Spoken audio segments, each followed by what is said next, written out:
امتی کے لیے عمر بھر اشک اپنا بہائے نبی صلی اللہ علیہ وسلم، امتی کے لیے امتی کے لیے امتی کے لیے امتی کے لیے عمر بھر اشک اپنا دوستو آئیے جلسہ اپنے اختتام کی طرف جائے گا۔ حضرت کی تقریر کے بعد دعا میں شرکت کرنی ہے، پھر ہم لوگوں کو اپنے گھر کی طرف روانہ ہونا ہے۔ بنارس کی سرزمین سے چل کر دور دراز کا سفر کر کر صرف آپ کی محبت میں یہاں حضرت آئے ہیں۔ میں بڑے ادب کے ساتھ صرف یہ جملے کہتا ہوں کہ ادب کے سارے جملے جہاں جا کر چھوٹے پڑتے ہیں تب اس شخصیت کا نام بڑے ادب اور احترام کے ساتھ لیا جاتا ہے۔ میں جناب حضرت مولانا عبداللہ ناصر دامت برکاتہ العالیہ سے گزارش کر رہا ہوں حضرت تشریف لائیں اور اپنی قیمتی باتوں سے ہم سامعین کو نوازیں۔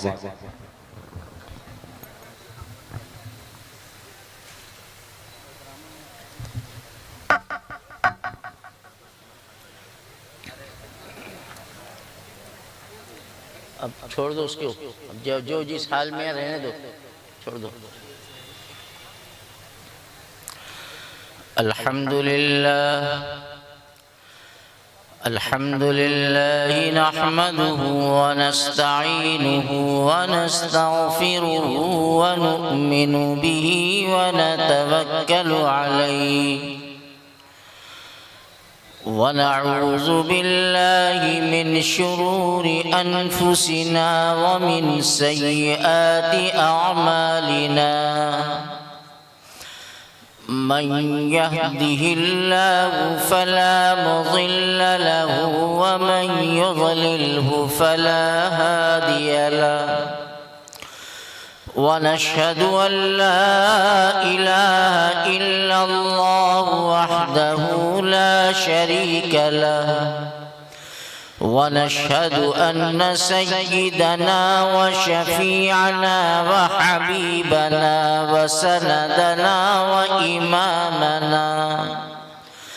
وإمامنا ومولانا محمدا عبده ورسوله صلى الله تعالى عليه وعلى آله وأصحابه وبارك وسلم تسليما كثيرا كثيرا أما بعد فأعوذ بالله من الشيطان الرجيم بسم الله الرحمن الرحيم إنا نحن نزلنا الذكر وإنا له لحافظون صدق الله مولانا العظيم۔ علماء کرام، عزیز طلبہ اور قرب و جوار سے اس بزم میں شریک ہونے والے ہمارے بزرگ، ہمارے بھائی، ہمارے بچے اور پردہ نشین ماؤں اور بہنوں، حقیقت یہ ہے کہ اس وقت اب بیان کا کوئی موقع نہیں ہے۔ رات اپنے پچھلے پہر کی طرف قدم بڑھا چکی ہے اور یہ وہ وقت ہے جو مقبولیت کا وقت ہے، دعا مانگنے کا وقت ہے۔ بس چند باتیں ہیں جو آپ کے سامنے عرض کرنی ہے۔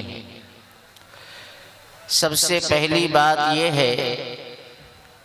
کہ ابھی آپ نے اس مدرسے سے فارغ ہونے والے بچوں کے سروں پر ان کے اساتذہ اور علماء اکرام کے ذریعے سے دستار بندی کا روح پرور منظر دیکھا اور ہماری وہ سعادت مند اور خوش نصیب بچیاں جنہوں نے قرآن کریم کے حفظ کی تکمیل کی، ان کو نقاب کے ساتھ رداء فضیلت بھی عطا کی گئی، قرآن کریم بھی دیا گیا۔ یہ دستار حقیقت میں ہے کیا چیز، بس اسی پر چند باتیں آپ کے سامنے عرض کرتا ہوں۔ میرے عزیزوں، میرے بھائیوں، یہ دستار در حقیقت سنت ہے ہمارے آقا حضرت محمد الرسول اللہ صلی اللہ علیہ وسلم کی۔ رسول اللہ صلی اللہ علیہ وسلم جب اپنے صحابہ کو جہاد کے لیے روانہ فرماتے تھے تو ان کے سر پر دستار رکھتے تھے، اور گویا ان کے سر پر دستار کی علامت کو رکھ کر یہ ذمہ داری دیتے تھے کہ اب تمہارے کاندھوں پر یہ ذمہ داری ہے کہ وہ دین اور وہ قرآن جو حق تعالی شانہ نے میرے اوپر بواسطہ جبریل امین علی نبینا علیہ السلام نازل فرمایا ہے، اب اس کی حفاظت کرنا اور قرآن کے پیغام کو امت تک پہنچانا، شریعت کی تعلیمات کو امت تک پہنچانا، اب یہ تمہاری ذمہ داری ہے۔ تو میرے عزیز طلبہ، یہ سب سے پہلی بات آپ یہ سمجھیے کہ یہ دستار جو آپ کو دی گئی ہے، در حقیقت یہ آپ کے کاندھوں پر بہت بڑی ذمہ داری دی گئی ہے کہ تم اپنی زندگی بھی قرآنی تعلیمات کے مطابق گزارو اور لوگوں کو قرآن کی تعلیم کی طرف، قرآن کے پڑھنے اور قرآن کے یاد کرنے اور قرآن کے احکامات پر عمل کرنے کی طرف محنت اور توجہ دلانے کے لیے جہاں تک ہو سکے تم اس میں کوشش کرو اور محنت کرو۔ دوسری بات یہ ہے کہ یہ مدارس جو پورے ملک میں ہزاروں نہیں بلکہ لاکھوں کی تعداد میں مکتب، مدرسے، دارالعلوم کی شکلوں میں موجود ہیں، در حقیقت میرے بھائیوں یہ دین کا قلعہ ہے،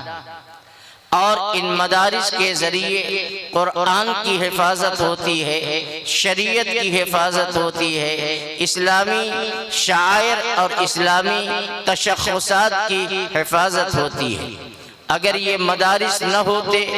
اور ہمارے اکابر آج سے 150 سال سے زیادہ عرصہ ہوا، اگر ان کے دل میں اللہ کی طرف سے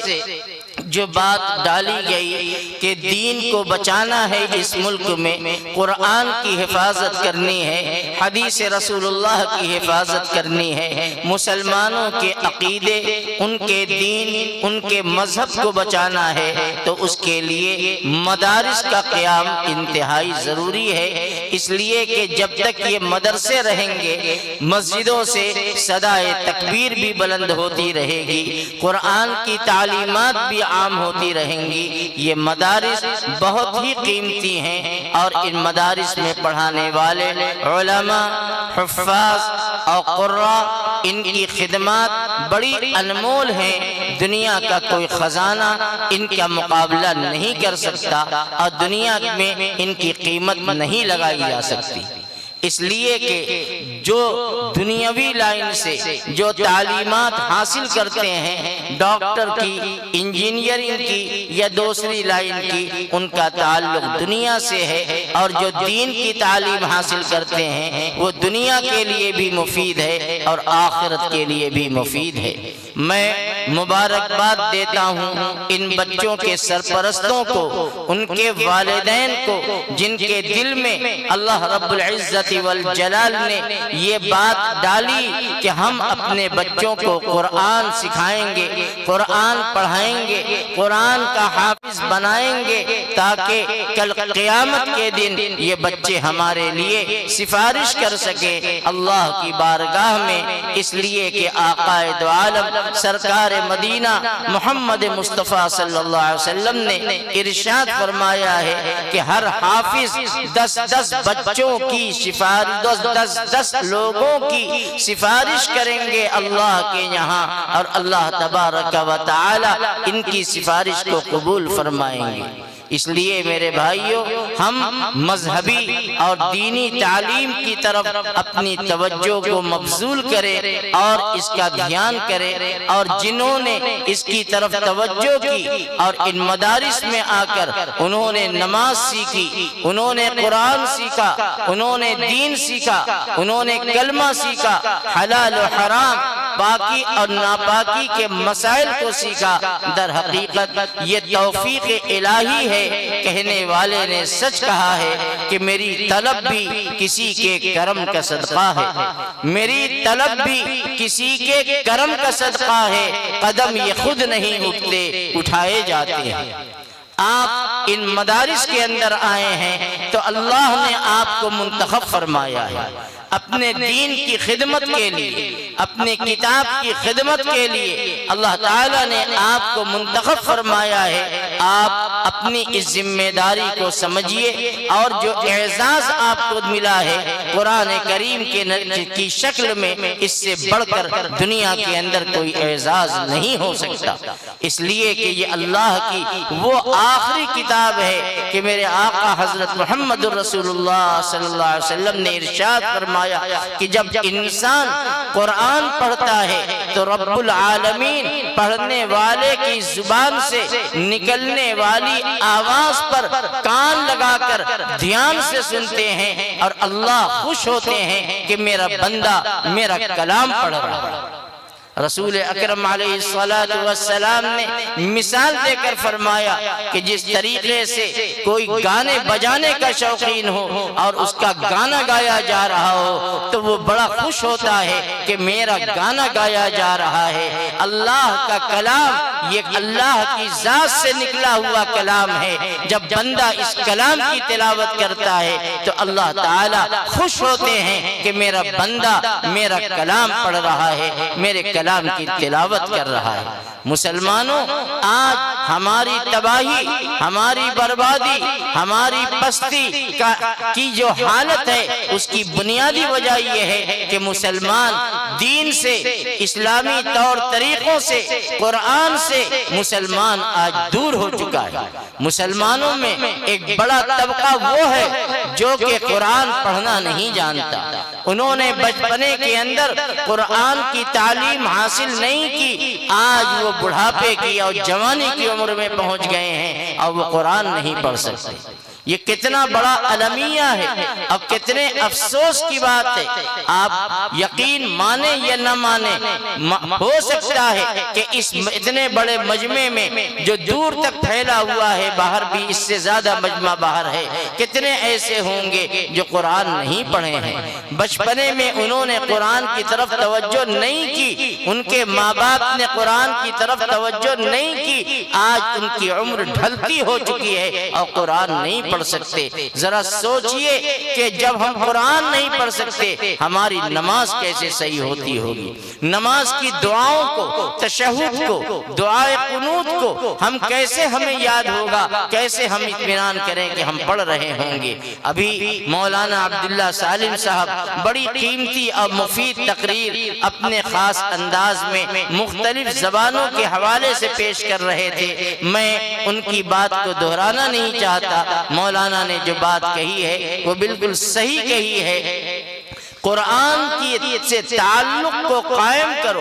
اگر یہ چاہتے ہو کہ اللہ ہماری دنیا کو کامیاب بنا دے، اللہ ہمیں دنیا میں سکون عطا فرما دے، دنیا میں ہمیں عزت کی روزی اور عزت کی زندگی حاصل ہو، تو سب سے پہلی چیز یہ ہے کہ قرآن سے اپنا تعلق قائم کرو۔ اللہ رب العزت والجلال نے نبی کریم علیہ السلام پر قرآن کو اتارا،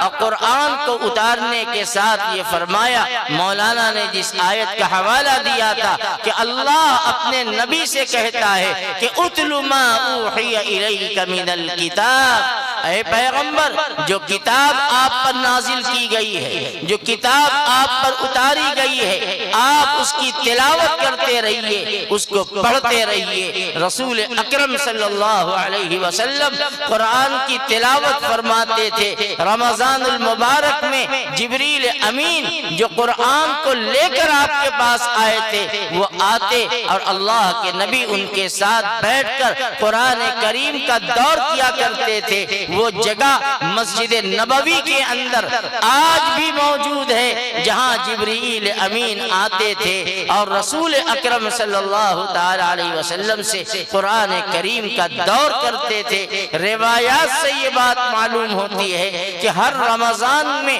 ایک دور ہوتا تھا، لیکن آپ کی زندگی کا جو آخری رمضان تھا، حضرت جبرائیل علیہ السلام سے اللہ کے نبی نے 2 دور کیا ہے قرآن کریم کا۔ یہ اللہ کی بہت بڑی نعمت ہے۔ اللہ نے ہمیں جو قرآن کی شکل میں عطا فرمایا ہے، ہر مصیبت کا، ہر پریشانی کا حل اللہ نے قرآن کے اندر رکھا ہے۔ جو بندہ قرآن سے اپنے تعلق کو مضبوط کرتا ہے، قرآن سے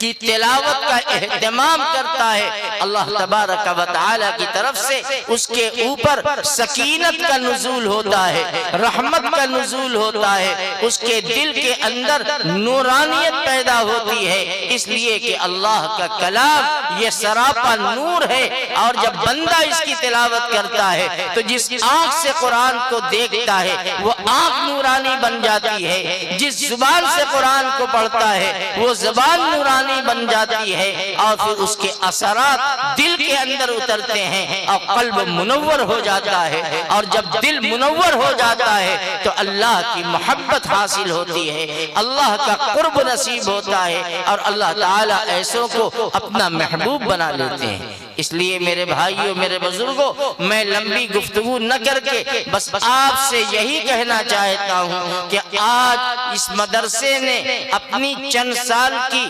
محنت کے نتیجے میں جو اتنی بڑی تعداد میں، جو تقریباً 70 کے اوپر ہیں، اتنی بڑی تعداد میں یہ آپ کو اس مدرسے سے یہ فائدہ ملا اور یہ اتنے حفاظ تیار ہوئے۔ مثل مشہور ہے کہ درخت اپنی عمر سے نہیں بلکہ اپنے پھل سے پہچانا جاتا ہے۔ کوئی یہ نہیں پوچھتا کہ یہ درخت کئے برس کا ہے، یہ دیکھا جاتا ہے کہ یہ درخت پھل دیتا ہے کہ نہیں دیتا۔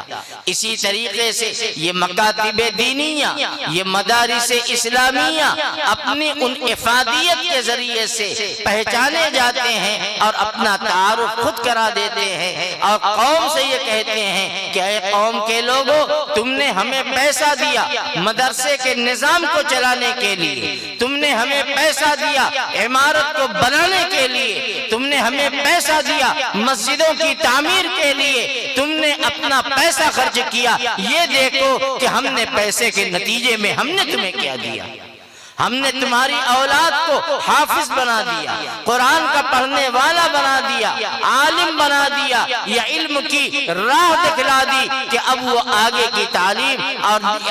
علم کو حاصل کر سکتا ہے۔ ان مدارس کے بہت بڑے فائدے ہیں۔ یہ مدارس اگر نہ ہوتے تو میں یقین کے ساتھ کہہ سکتا ہوں کہ آج ہمارے چہروں پر جو داڑھی کا نور ہے، ہماری پیشانی پر جو سجدے کے نشان ہیں، ہمارے سروں کے اوپر تہذیب کی جو ٹوپی ہے، اگر یہ مدارس نہ ہوتے تو ہم نہ جانے کہاں ہوتے، کیا حال ہوتا ہمارا۔ حقیقت یہ ہے کہ کوئی نکاح پڑھانے والا اور جنازہ پڑھانے والا نہ ملتا، اور ایک دور آج سے 200 سال پہلے اس امت پر ایسا گزرا ہے کہ جبکہ وہ قوم جس نے اس ملک پر پنجے استبداد کو گاڑا تھا اور اس ملک کی باغ ڈور ان کے ہاتھ میں آئی تھی، تو انہوں نے مدارس کو نشانہ بنایا۔ نتیجہ یہ ہوا کہ مسلمان دین سے اتنا بے بہرا ہو گیا کہ وہ اپنے جنازوں کو لے کر ٹہلتا تھا کہ کوئی ہمیں حافظ صاحب مل جائیں کہ میرے جنازے کی نماز پڑھا دیں تاکہ ہم انہیں دفن کریں۔ کئی میل تک جنازوں کو لے کر جایا جاتا تھا، تب جا کر کے کوئی ملتا تھا نماز کو پڑھانے والا، جنازوں کو پڑھانے والا۔ آج یہ اللہ کی کتنی بڑی مہربانی ہے کہ کوئی ایسا گاؤں، قصبہ، شہر، ضلع ایسا نہیں ہے جہاں پر دین کی، قرآن کی تعلیم نہ دی جاتی ہو، شریعت کے احکامات کو نہ سکھلایا جاتا ہو۔ آج قدم قدم پر ہمیں علماء ملتے ہیں، حفاظ ملتے ہیں، قراء ملتے ہیں۔ یہ کیا ہے؟ یہ ان مدارس اسلامیہ کا صدقہ ہے اور اس کی دین ہے۔ اس لیے اے مسلمانوں، اس بستی کے رہنے والوں، میں آپ سے کہتا ہوں کہ ان مدارس کے استحکام کے لیے، اس مدارس کی ترقی کے لیے آپ اپنے مال کے ذریعے ان کا بھرپور تعاون کریں، تاکہ پوری یہ توجہ کے ساتھ اور پوری یکسوئی کے ساتھ وہ دین کی خدمت کے لیے اپنے آپ کو وقف کر سکیں۔ اور میں سمجھتا ہوں کہ انشاءاللہ آپ کے اندر وہ جذبہ صادق موجود ہے۔ بس یہ ہے کہ غالب کے اقبال نے کہا تھا کہ نہیں ہے مایوس، نہیں ہے نا امید اقبال، اپنی کشت ویرا سے ذرا نم ہو تو یہ مٹی بڑی زرخیز ہے ساقی۔ بس توجہ کی ضرورت ہے، غفلت کو نکالیے، توجہ کیجئے، ان مدارس کی قدر کیجئے، ان علماء کی قدر کیجئے، ان مدارس کے چلانے والے جو محتممین ہیں، جو نظما ہیں، ان کی قدر کیجئے کہ یہ بہت بڑی خدمت کر رہے ہیں۔ ان کی خدمت کا حقیقی صلہ دنیا کی کوئی دولت اور دنیا کا کوئی خزانہ نہیں دے سکتا۔ ان کی خدمت کا بدلہ تو اللہ ہی ان کو دے گا، اس لیے کہ وہ دین کی خدمت کر رہے ہیں، وہ قرآن کی خدمت کر رہے ہیں، وہ اسلام کی خدمت کر رہے ہیں، وہ محمد عربی صلی اللہ علیہ وآلہ وسلم کے ذریعے سے جو شریعت اسلامیہ ہمیں ملی ہے ان کے تحفظ کا سامان کر رہے ہیں۔ میں دعا کرتا ہوں کہ اللہ اس پورے علاقے کے اندر دینداری کو زندہ فرما دے، حیاء ایمانی کو زندہ فرما دے، ان مدارس کی پوری حفاظت فرمائے، ورنہ دشمن تو بڑی خطرناک چال چل چکا ہے۔ میں اس موضوع کو چھیڑنا نہیں چاہتا، وہ تو یہی چاہتا ہے کہ ان مکے کے سب سے پہلے ان مدارس سے مسلمانوں کا واسطہ اور رشتہ اور تعلق ختم کر دو۔ جب تک مسلمانوں کا تعلق مسجد اور مدرسے سے رہے گا، ان کے اندر دینداری باقی رہے گی، ان کے اندر اسلامی شان اور اسلامی صفات باقی رہے گی۔ چنانچہ آپ دیکھیے، اندلس کی تاریخ کو پڑھیے، قرطبہ کی تاریخ کو پڑھیے، غرناطہ کی تاریخ کو پڑھیے، آپ کو اندازہ ہوگا کہ ایک دور وہ تھا جو اسلام کے مرکز تھے، وہ علاقے جہاں بڑے بڑے علماء، بڑے بڑے محدثین، بڑے بڑے فقہاء پیدا ہوئے، جنہوں نے علم نبوت کی وہ خدمت کی ہے کہ آج بھی زمانہ ان کا شکر ادا کرنا چاہے تو نہیں کر سکتا۔ لیکن جب وہ حالات بدلے اور انقلاب آیا اور مدارس کو علماء سے، امت سے کاٹ دیا گیا، علماء سے عوام کا رشتہ کاٹ دیا گیا، پھر وہاں جو بے دینی آئی، جو دہریت آئی، جو مجوسیت اور یہودیت اور عیسائیت کا بول بالا ہوا کہ الامان الحفیظ تصور سے روح کانپتی ہے۔ اس لیے میرے بھائیوں، یہ ملک ہندوستان میں دین کی بقا اور دین کا تحفظ اور دین کی سربلندی اور دین کی آن اور بان اور شان کو باقی رکھنے کے لیے ان مدارس کا وجود انتہائی ضروری ہے، اور ان مدارس کے ذریعے سے علماء پیدا ہوں گے، فقہاء پیدا ہوں گے، حفاظ پیدا ہوں گے، دین کے سپاہی پیدا ہوں گے اور دین کے علم بردار پیدا ہوں گے۔ آپ اگر اپنے اسلاف کی ان تاریخ کو اٹھا کر دیکھیں گے جنہوں نے سر سے کفن باندھ کر ظالم انگریز کو اس ملک سے نکالا دیا ہے اور بے آبرو کر کے نکالا دیا ہے، یہ انہی مدرسے میں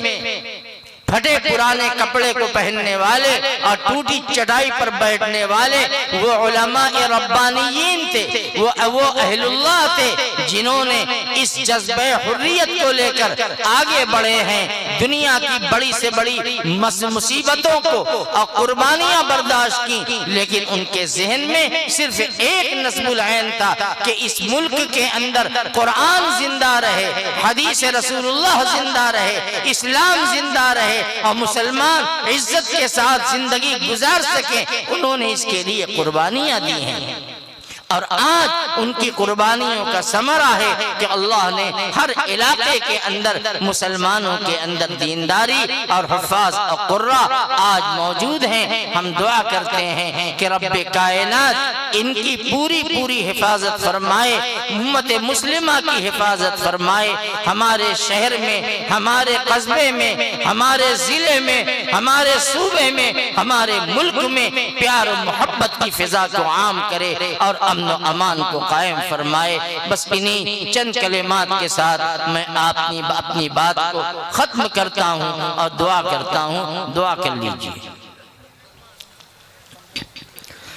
بسم اللہ الرحمن الرحیم، الحمد للہ رب العالمین والعاقبۃ للمتقین، والصلاة والسلام على سيد الأنبياء والمرسلين سيدنا ومولانا محمد المبعوث رحمة للعالمين، وعلى آله وأصحابه الأشداء على الكفار رحماء بين المؤمنين، ومن تبعهم وتابعيهم وأتباعهم إلى يوم القيامة الحماة بيضة الإسلام والدين المبين۔ اے اللہ ہم سب کے بیٹھنے کو قبول فرما، کہنے والے کو بھی قبول فرما، سننے والوں کو بھی قبول فرما۔ اے اللہ جن لوگوں نے اس بابرکت اجلاس کا اہتمام کیا، اس کے لیے مالی اور وقتی قربانیاں دی ہیں، اے اللہ ان کو بہترین جزا عطا فرما، بہترین بدلہ عطا فرما۔ اے اللہ ان مدارس اسلامیہ کی حفاظت فرما، اسلامی شاعر کی حفاظت فرما، ہمارے مساجد کی، ہمارے مکاتب کی، ہماری خانقاہوں کی اے اللہ پوری حفاظت فرما۔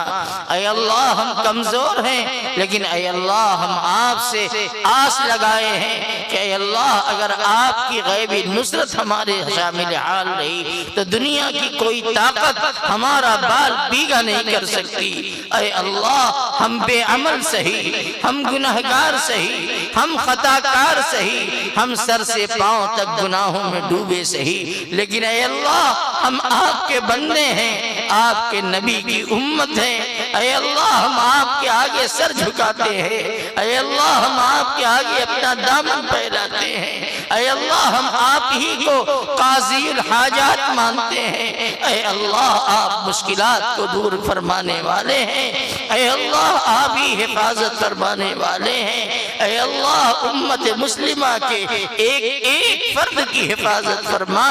اے اللہ ہمارے تمام مراکز دینیہ کی حفاظت فرما۔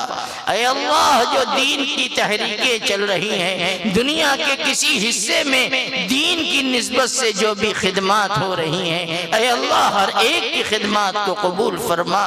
اے اللہ ہمیں علم نافع عطا فرما، عمل صالح عطا فرما، رزق حلال عطا فرما، ہمارے بیماروں کو صحت اور عافیت عطا فرما، بے روزگاروں کو رزق حلال کے ذریعے پیدا فرما۔ اے اللہ جو کسی بھی مصیبتوں میں پریشانیوں میں مبتلا ہیں، اے ارحم الراحمین اپنی قدرت سے ہر ایک کی مصیبتوں کو دور فرما۔ اے اللہ ہماری فتنوں سے حفاظت فرما، بلاؤں سے حفاظت فرما، وباؤں سے حفاظت فرما، اختلاف انتشار سے حفاظت فرما۔ اے اللہ باطل اپنی پوری ایڑی چوٹی کا زور لگا کر اسلام کو مٹانے اور ختم کرنے کی کوشش کر رہا ہے۔ اے اللہ ہمارا ایمان ہے کہ جب تک زمین و آسمان باقی رہیں گے، جب تک چاند و سورج چمکتے رہیں گے، اے اللہ آپ کے نبی کے ذریعے آیا ہوا دین باقی رہے گا۔ اے اللہ وہ خائب و خاسر ہوں گے، ان کا منہ کالا ہوگا، وہ نامراد ہوں گے۔ اے اللہ اپنی امت کی حفاظت فرما۔ اے اللہ اللہ امت کے جان مال دین ایمان اعمال عزت و آبرو کی حفاظت فرما اے اللہ ہمارے ماؤں بہنوں کی حفاظت فرما ہمارے بچیوں کی حفاظت فرما اے اللہ انہیں حیا ایمانی عطا فرما اے اللہ ہمارے گھروں کو اسلامی تعلیمات کا گہوارہ بنا دے اے اللہ ہمیں اخلاق نبوی عطا فرما دے کردار نبوی عطا فرما دے ہماری زبان کو صداقت عطا فرما دے ہماری نگاہوں کو پاکیزگی عطا فرما دے ہمارے قدم کو حق کی طرف چلنے والا بنا دے باطل کی طرف چلنے سے ہم سب کی حفاظت فرما اے اللہ ہماری دعاؤں کو اپنے دریائے کرم سے قبول فرما ہمارے آقا ہمارے سردار حضرت محمد صلی اللہ علیہ وسلم کے صدقے قبول فرما ربنا تقبل منا إنك أنت السميع العليم وتب علينا إنك أنت التواب الرحيم سبحان ربك رب العزة عما يصفون وسلام على المرسلين والحمد لله رب العالمين